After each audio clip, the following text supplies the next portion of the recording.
Welcome back. We're still with the Nigerian researcher, Mr. Daniel Eyre of Amnesty International. Thank you for joining us once again. Thank you.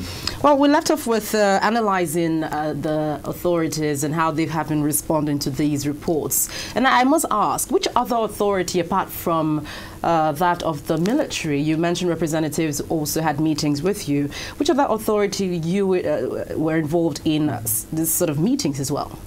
So we also went and presented our findings to the then Office of the National Security Advisor, the Attorney General's Office, and also the Ministry of Foreign Affairs. And you got negative responses? We got varied responses. Some were interested in our findings and showed a willingness to say, well, we should look into these allegations, that they need to be addressed. Did those responses give you a sense of déjà vu? I think so. I mean, we've repeatedly asked for investigations into what's happening in the Northeast. This has been going on for many years. If you go back to 2009, you might remember that the conflict really kicked off when Mohammed Yusuf, the then leader of Boko Haram, was killed in police custody. Now, no one was held accountable for that. There was some proceedings started, but they never concluded. So this problem of lack of accountability for what the Nigerian security forces have done wrong is persistent. You see, there's some Nigerians that might back the action of the military, given what we saw in those videos. Looking at it, you discover that if those boys, parents, or whatever they may be, if they're members of the Boko Haram sect, many would obviously align with the military. But how do you determine if they are ordinary civilians or they're members of the Boko Haram sect? First of all, I want to be clear that we stand with the civilians of northeast Nigeria, people that suffer human rights violations from both sides, and we've unequivocally condemned human rights abuses by Boko Haram. So now this issue of how do you know if someone is a Boko Haram member or not, I think there's two things to say. Firstly is that even if someone is a Boko Haram member, that doesn't mean that the military has the right simply to kill them. You know, they've never been brought before a court. No evidence has been brought against them. You have the death penalty in Nigeria, but that can only be applied once they've been sentenced to death by a court. These are people who aren't in the battlefield. People dying in military detention facilities, they don't have any weapons on them. They're not a threat to anybody. They're just locked up. So, are you saying that if they caught any Boko Haram member, they would wait until they get to court? That's the process that should be followed. Where possible, Boko Haram suspects should be arrested, they should be brought before a court, they should be tried in fair trials, and then the appropriate sentence applied. But the problem in northeast Nigeria is that not only is that not happening, but the methods used to arrest people are really suspect. What we've documented in our report is the fact that the Nigerian military will enter a community, perhaps where a Boko Haram attack happened a few days before, round up all of the men in that community, separate out the young men, and arrest them en masse. There was a case in Bama town where they got together hundreds of people, they passed these men, they forced them to remove their clothes, passed them in front of a hidden informant, someone who was paid by the military, and we've been told by military sources that these people are not reliable.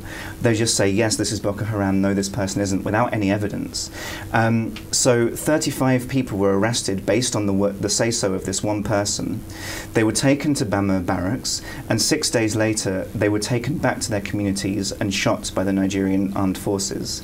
So there's no justice there, and also, you know, how is it possible that these people are Boko Haram suspects? They've been picked at random, seemingly at random. So that's what we mean when we say arbitrary arrests, that we don't have any reasonable suspicion that these people are actually Boko Haram suspects.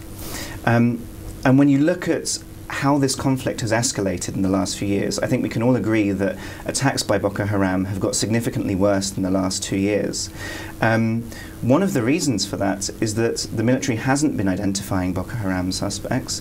It's been arresting, in many cases, the wrong people. So what we're talking about is a need to introduce safeguards so that the people that are arrested have reasonable evidence, there is reasonable suspicion that they have committed a crime, that they're brought before a court so that we know that these are Boko Haram members and have committed crimes, and then are tried and sentenced appropriately. You say this thing could easily pass as a case of my word against yours. If you're here, you say, how can this happen? How can they just round up some people and assume they're Boko Haram? In their case, they could also claim that they're Boko Haram. So if you don't have concrete evidence to really maybe a particular example, for instance, of how they rounded up a family, for instance, and did such injustice to them, how do we now authenticate this? Well, I think these are specific examples. The case of Bama, we've interviewed many witnesses, family members of those that were executed, people who were also rounded up as part of the screening but were declared not to be Boko Haram members. Even those guys have been telling us that the people arrested weren't Boko Haram suspects. Okay. So it's multiple independent sources again, and there's lots of concrete examples in the report. And it's not just arrests. One of the things that I found personally very shocking is that some of the cases that we've reported on happened many years ago but are only just being discovered by us now. We, just before the report was published, included a case on Duguri. That's a small fishing community on an island in Lake Chad. And back in February of 2012, Boko Haram attacked that community. They attacked the barracks there and killed 2 soldiers. So the next day, the army there went to the community and said, look, you must produce the Boko Haram members that did this. You must produce the suspects. But this is a fishing community. People come from all over and pass through on a regular basis. And these Boko Haram suspects came from outside. So many people in the community told us we couldn't produce these suspects. Now, even if there had been Boko Haram members in the community, that wouldn't have justified what happened next. A few days later, the soldiers returned, took up positions around the town, and just shot everyone they saw. More than 200 people were killed that day. The whole town was burnt to the ground. No one lives there any longer. So what we're talking about is completely disproportionate and is counterproductive. You're alienating the population that you're there to protect. So these are the kind of things that we're talking about in our report. You know, when you say that the former governor, so to speak, dismissed many of these reports, because that's apparently what you're trying to say, they didn't take them seriously, how confident are you about this new administration? Well, we've seen some really positive signs from the new president already. He spoke in his inauguration address about the need to reform the rules of engagement so that the military doesn't commit human rights violations, and also where there are proven cases of human rights violations to hold people accountable. And those are actually 2 of our main calls in our report. First of all, that the military needs to introduce safeguards to make sure that these violations don't happen again. And that includes things like, allowing family members access to those in detention, allowing them access to lawyers, making sure people are brought before the courts. And secondly, to investigate, to find out what the true extent of these crimes is. As I mentioned, there are still cases that we're discovering now. So to get the true extent of the crimes and to identify the individuals that should be held responsible. So what we'd like to see from the new administration, we've had great We've had this great announcement from the president. Now we would like to see action. So within the first 100 days, more information about what these investigations are going to look like, some detail on what they will include. Hopefully that they will be begun by the time of his first 100 days, and also this process of introducing safeguards. Thank you very much, Mr. Daniel Air, for coming on Dateline Abuja. Thank you for having me. Thank you.